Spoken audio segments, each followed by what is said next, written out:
Σε αυτό το βίντεο θα σε δείξω τα στατιστικά για τα online ραντεβού όταν κλείνει κανείς. Ε, λοιπόν, εδώ έχεις, καταρχήν εδώ πέρα έβαλα το φίλτρο για τον Φεβρουάριο, έτσι, να μας βγάλει και τον Φεβρουάριο του 2025. Εδώ υπάρχει μια συνοπτική εικόνα με αυτά που έχουν κλειστεί, με αυτά που έχουν αλλάξει, με αυτά που έχουν καταργηθεί.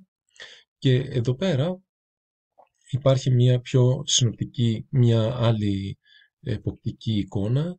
Εδώ πέρα με τα πράσινα είναι αυτά που έχουν κλειστεί, εδώ αυτά που έχουν ακυρωθεί με το κόκκινο. Έτσι, για να βλέπετε έτσι και ανάλογα με τις ημέρες. Εδώ βλέπετε την ημέρα, τις 2 του μηνός, τις 4 του μηνός, παράδειγμα, έτσι.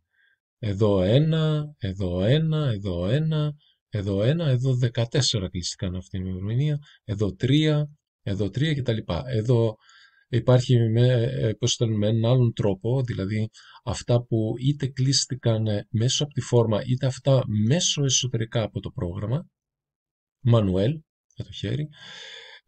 Εδώ πάλι, ανά ημέρα,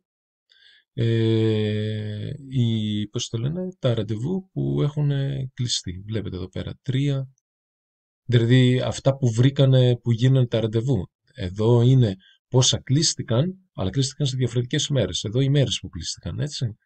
20 του μηνός κτλ. Βλέπετε εδώ ποιες μέρες. Εδώ πέρα τι κυρίως αφορά. Αφορούσε κυρίως 20 ήταν ελληνικά 30 λεπτά, 4 ήταν γερμανικά 30 λεπτά και 2 ήταν τα αγγλικά που έχω. Διότι εγώ έχω 3 event που δημοσιεύω.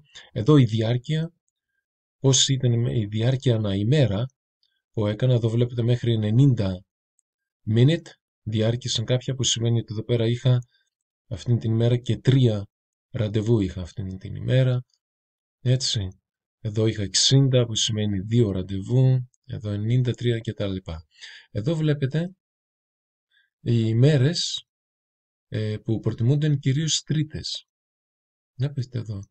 Οι τρίτες είναι πολλά, είναι 18 ραντεβού. Τετάρτες 3, οπότε τρίτες είναι κυρίως που με κλείνανε. Εδώ πέρα ποια κυρίως μέρα έχουν κλειστεί, περίπτε Zeit σου που έχουν ποιες ώρες αγαπάει κανείς να κλείνει, δηλαδή μεταξύ 11 η ώρα, 12 η ώρα, 13 η ώρα, βλέπετε εδώ πέρα. Εδώ πέρα τυχόν τα είχαμε προπληρωμή, δηλαδή τα σύνδεα με σύστημα πληρωμής, τότε εδώ πέρα βγάζει και τους τζίρους, τα σύνολα. Έτσι για κάθε μέρα. Και εδώ κάτω πάλι έτσι τα έχει συνοπτικά. Τα απελείπτα events, ποια ήταν τα αγαπημένα events. Λοιπόν, αυτά εν ολίγης με τα στατιστικά στο σύστημα του online ραντεβού. Μπορούν να γίνουν και πολλά περισσότερα. Βλέπετε εδώ πέρα, εγώ είμαι ένα άτομο, οπότε βγάζει εδώ για τα, ανάλογα τώρα με τα πόσα άτομα, βγάζει και για τα αντίστοιχα, μπορούμε να επιλέγουμε και για τα άτομα που έχουμε.